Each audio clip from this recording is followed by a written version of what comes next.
Great day to each and every one of us. Before we start, let us pray first.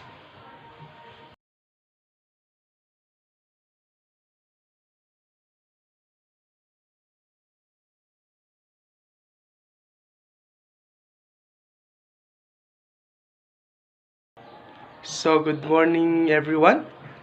Um, Miss Secretary, kindly check first the attendance before we start. So, okay, very good. There's no absent. We are all complete for today. So, um, what was our topic last meeting? Very good. So, as our motivation, what is love? So, love is a complex or a mix of emotions, behaviors, and beliefs associated with strong feelings of affection.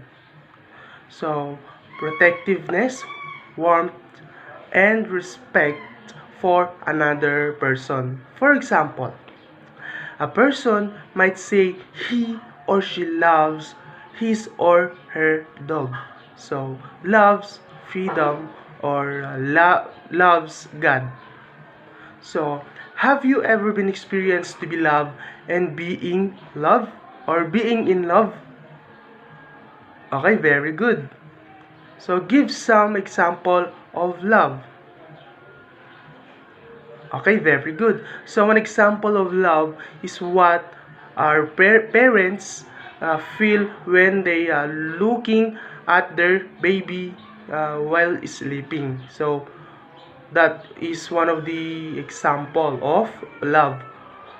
So what can you think about our lessons for today? Yes, our lesson for today is all about uh, it has something to do with love. So let us define first some vocabulary words found in the content of our lesson that we will be discussing for today. So the vocabulary words found in the content of our lesson for today are the sonnet, marriage, impediments, alteration, and tempest. So let us first define the sonnet. So sonnet is a 14-line rhyming poem with set of structure. The next one is the marriage. So this is the legal representation between the spouses. And impediments, something that hinders program. And the alteration is the adjustment made to something. And lastly is tempest. It is a severe commotion or disturbance, especially in an emotional upheaval.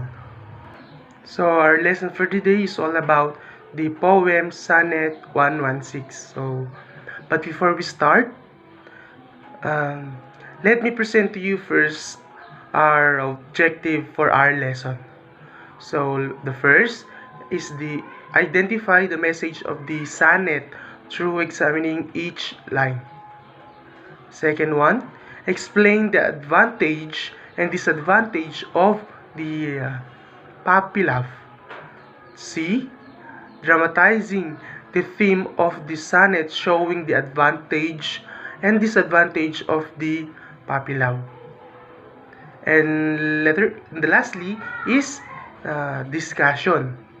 So let me present and read to you first the poem Sonnet 116 before giving you the information about the poem. Sonnet 116 by William Shakespeare. Let me not to the marriage of true minds admit impediments. Love is not love, which alters when it alteration finds, or bends with the remover to remove. Oh no, it is an ever fixed mark that looks on tempest and is never shaken. It is the star to every wandering park, whose worth unknown, although his height be taken. Loves not, time's full, though rosy lips and cheeks, within his banking sickles, compass come. Love alters not with his brief hours and weeks, but bears it out even to the edge of doom. If this be error, and upon being proved, I'll never write, nor no man ever loved. So when we say sonnet, it is from the Italian sonetto, which means a little sound or songs. Sonnet is a 14 lines poem written in an iambic pentameter. The poem Sonnet 116 is written by William Shakespeare. But don't forget, in Shakespeare's time, some of these words may have had the same pronunciation.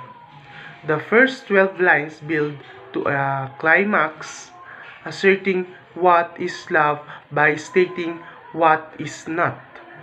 The last two lines introduce us to a first-person speaker who suggests to a reader to the reader that if all aforementioned proof concerning are invalid, then what's the point for this writing? And what man has ever fallen in love? Since we are already discussing about love, how do you define puppy love?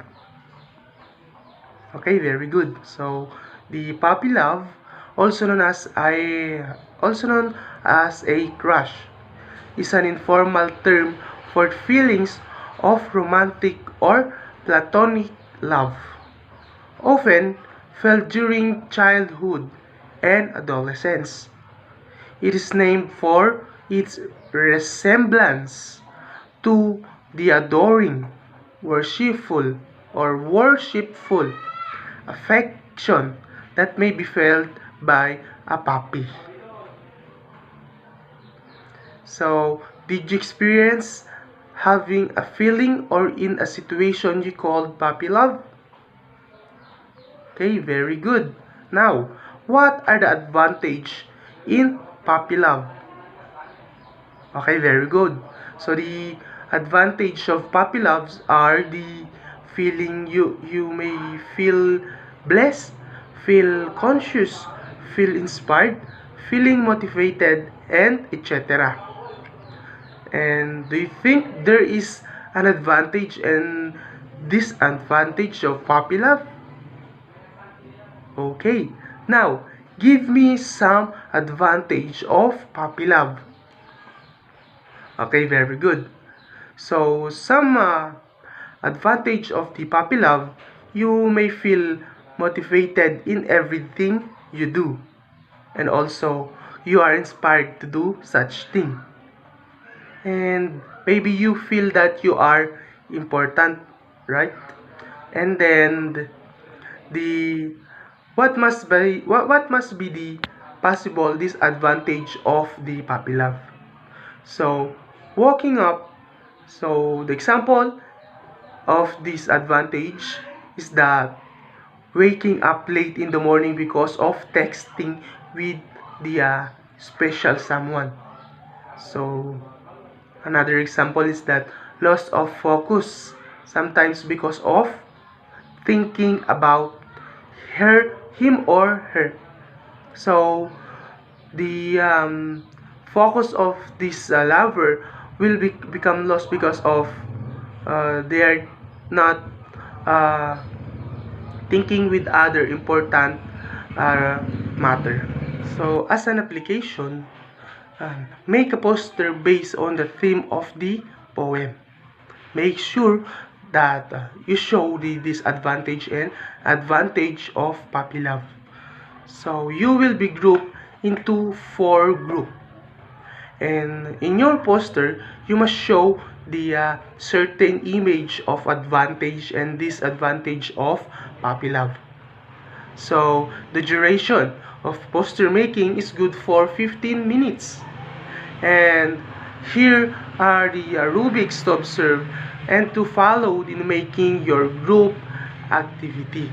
So the group activity rubric scoring system is 5 points for excellent, 4 points for very satisfactory, 3 points for satisfactory, 2 points for fair, and 1 points for pass. So the criteria are relevance to the theme, originality, creativity, and visual impact. So you may now start doing your activity. Okay, 5 minutes is done. You may now present all your activity in front. Okay, very good class.